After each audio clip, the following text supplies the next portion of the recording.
Bismillahirrahmanirrahim. Assalamu alaikum 5th class. It's your English teacher Miss Natasha, and today it's our lecture number 11 and unit number 4, The Busy Bee, Masroof Shahad Ki Makhi, and this is your page number 33. हमने यहाँ तक पढ़ा था और आज इंशाल्लाह आगे पढ़ने वाले हैं। और बच्चों, आगे पढ़ने से पहले एक क्विक रिकैप कर लेते हैं कि पिछले लेसन में पिछले पेजेस पे हमने क्या पढ़ा था।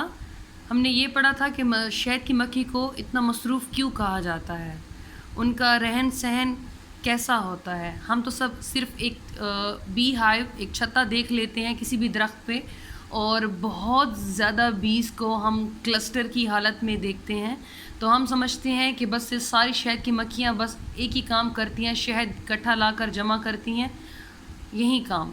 जबकि ऐसा नहीं, हर एक चीज़ को निज़ाम में रखा गया, तरतीब दी गई। जहाँ अल्लाह ताला ने हर एक चीज़ का निज़ाम रखा कुदरत का, उनमें से इन हशरात का भी एक निज़ाम रखा गया। जैसे कि मैंने पिछले पेज नंबर 32 पे आपको बताया था कि each bee hive is highly organised unit. हर एक छत्ते का निज़ाम बड़े ही तरतीब से रखा गया। हर एक शहद की मक्खी के अपने अपने काम हैं, जैसे कि उनमें से कोई बिल्डर्स हैं, कोई रिपेयरर्स हैं, कोई क्लीनर्स हैं, कोई हनी कलेक्टर्स हैं, कोई फीडर्स हैं और नर्सेज हैं। और एक और बात कि हर एक छत्ते में सिर्फ एक ही मलका हो सकती है, एक ही क्वीन हो सकती है। अब आपके जहन में सवाल होगा कि सिर्फ एक ही क्यों? जैसा कि मैंने आपको पिछले पेज पे बताया था कि जो मलका होती हैं, she can lay up to 3000 eggs a day. वो एक दिन में 3000 अंडे दे सकती है। अब आप खुद अंदाज़ा लगाएं, अगर एक छत्ते में एक से ज़्यादा क्वीन्स होते तो फिर कितने ज़्यादा अंडे होते, कितने ज़्यादा एग्स होते। और क्या इतने ज़्यादा ये जो रिपेयरर्स हैं और बिल्डर्स हैं, क्या इतने ज़्यादा सेल्स बना सकते थे? तो ये पॉसिबिलिटी कम हो जाती और बर्डन ज़्यादा हो जाता। तो तभी अल्लाह ताला ने हर एक चीज़ को, हर एक निज़ाम को तरतीब से बनाया, तरतीब दी उसको। So without any further delay अगला पैराग्राफ स्टार्ट करते हैं। So take your pencil in your hands. मैंने कुछ वर्ड्स मीनिंग आपके लिए हाईलाइट किए हैं और आपने क्या करना है, आपने इन्हीं वर्ड्स मीनिंग को नोट कर लेना है अपने इम्तिहान की तैयारी के लिए। So let's start.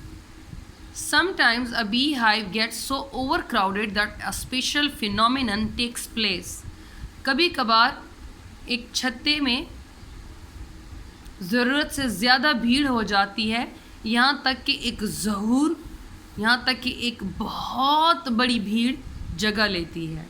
यहाँ तक कि उनके लिए सेल्स भी कम पड़ जाते हैं, क्योंकि जब लार्वा बाद में एक यंग बी बनता है और उसके बाद फिर वो बड़ी शहद की मक्खी बनता है तो मुश्किल हो जाता है।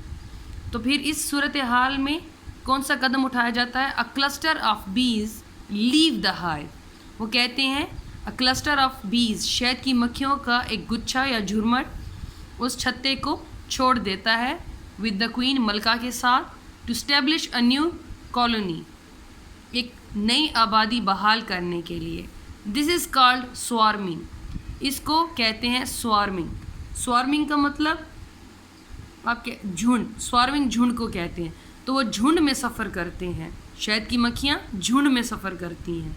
और जब भी आप अपने इर्द गिर्द कभी भी शहद की मक्खियों का झुंड देखे जाते हुए, तो आप समझ जाएं कि एक छत्ता भर चुका है, ओवर क्राउडेड हो चुका है, और वो दूसरा छत्ता बनाने के लिए, नई कॉलोनी के लिए जगह ढूंढने के लिए निकले हैं।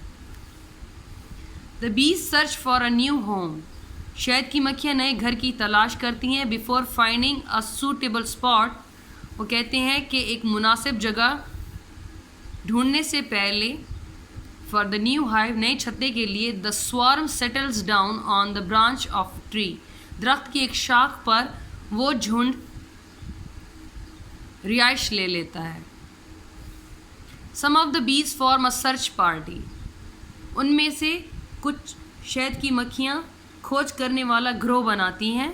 एंड फ्लाई ऑफ, और वहाँ से उड़ जाती हैं, to find a new spot, एक नई जगह ढूंढने के लिए। Once the spot has been selected, अगर एक दफ़ा वो जगह का इंतखाब कर लें, they fly back to the swarm, वो اڑ کر واپس جھنڈ کے پاس آتی ہیں. And then a dance begins, اور ایک رقص شروع ہوتا ہے. The dance is to tell the swarm where the new spot is.